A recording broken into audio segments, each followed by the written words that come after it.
and say no to the big O. A disease education message from Amgen Australia. Tim Lane, good afternoon. Good day, Tom. Well, I mean, as I said, I grew up going to Tasmania 3 or 4 times a year, and I remember it as being a very strong football state. I would like to think that the 500,000 or 600,000 people who live in Tassie could justify having their own AFL team. Peter Gutwein, the Tasmanian Premier, has put an ultimatum of sorts to the AFL. Do you think it's finally going to happen, Tim? Well, I'll be fascinated to see what the AFL comes up with. Premier Gutwein says that he is expecting and would be very disappointed if he doesn't have a response today. And, I mean, the AFL are in a corner here because they're ultimately responsible. They've taken responsibility for the management of the game in every state. It wasn't always so, but that is the way of it in these days of nationalisation. And the game in Tasmania is in an appalling state, and it's only going to get worse unless Tasmania is involved. I mean, you're either in the AFL or you're not. It's a juggernaut, and it steamrolls everything in its path, and that's not its fault. That speaks of its success. But Tasmania hasn't been allowed to be part of that success, and in fact has had to, pay millions of dollars a year to get a glimpse of AFL football in the flesh.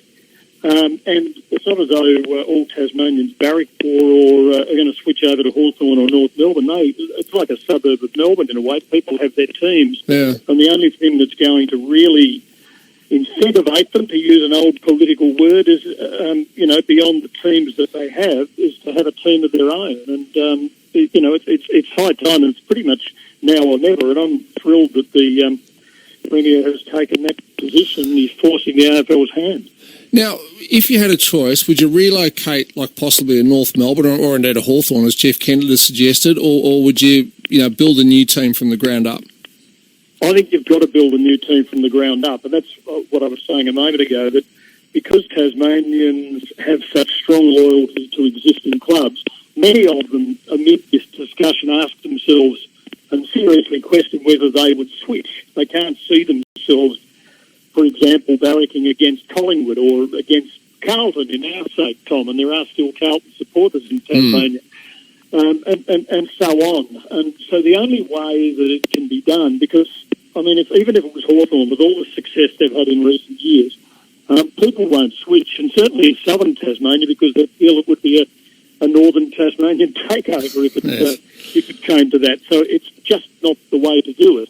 The AFL, of course, thrive on outcomes that are convenient, and so they would love to pull off a convenient outcome and probably have North Melbourne, that solve North Melbourne's problems and solve their own problem with Tasmania, but it's not the way to do it. No, although I used to know a director of the North Melbourne Footy Club 10, 15 years ago, and he said that they were, North Melbourne was quite likely to have been the Gold Coast Suns, as in to be transplanted to the Gold Coast, but of course James Brayshaw, as the president, said no, and that was that. What about the north-south divide in Tassie? I mean, as you say, you stick a team in Hobart, the people up north get upset. You stick a team in Launceston, and the reverse happens. Is there a way around that? Look, I don't believe it's an issue. I've said often on this, amid this discussion, that a Tasmanian team in the AFL would be the most unifying experience the state of Tasmania would ever have. It would bring people together. Games would have to be played at each end of the island. There might be a bit of a skirmish over where the team was actually located, but in the end, sanity would prevail on that. It would need to be in the capital city. The AFL Players Association would be entitled to, push its hand on that. But once the team existed and the games were shared around, I don't think there'd be a fight. There would actually be unification. It would actually, and the AFL, loves patting itself on the back for being a social leader and so on, and doing things that advance life in Australia. Well, in the state of Tasmania, a football team would have an immense unifying effect. Sure. And that would be something the AFL, should bear in mind, because they might one day pat themselves on the back over what they've achieved in Tassie if they're prepared to do it. Yeah, because of course, there's plenty of teams. I mean, our team, Carlton, plays some games at the MCG and some games at Marvel Stadium. They both be home games. It just all depends on the opponent and the crowd and so forth. So the idea that a team could play home games at more than one ground is already well established. Do you fear for the future of Tasmanian footy in general if the league doesn't put a team down there? Absolutely. I mean, when I was a kid, the competitions down there were thriving, the three major leagues, and Tasmania had wins against Western Australia and South Australia at the old National Carnival. Yeah, I remember those, yeah. Olympics. That's how Tasmanian football was travelling at that time. But it's just, I mean, it's not even a pale imitation these days because the guts is ripped out of it constantly by the draft, which institutionalises the taking away of Tasmania's best before they've even played in Tassie. Once upon a time we saw Baldock for 5 or 6 years. We saw Hudson for 3 or 4 years. But then things changed, and Royce Hart came to Melbourne without playing senior football in Tasmania. Likewise, Brent Croswell and John Greening a couple of years later. And it's gone on from there.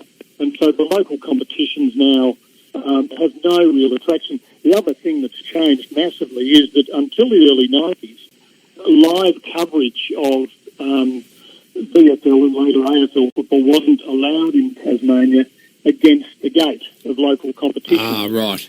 But that was all let go in the early 90s with the formation of the AFL and satellite television and so on. It was impossible to enforce anymore.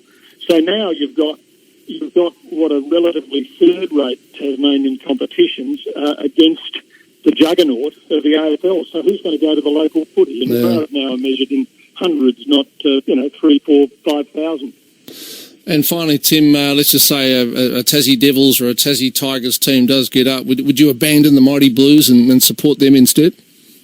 Well, look, it would be a major crisis for me, Tom. And this is a case I've argued long and to some boringly for many years now. But so I have a commitment to the cause, and it certainly would reshape my thinking of it. I would really want this team to do well, and if possible, I might wait. If you're over 50 and you fractured a bone, you could have osteoporosis, the big O. For postmenopausal women, it's more common than breast and cervical cancer.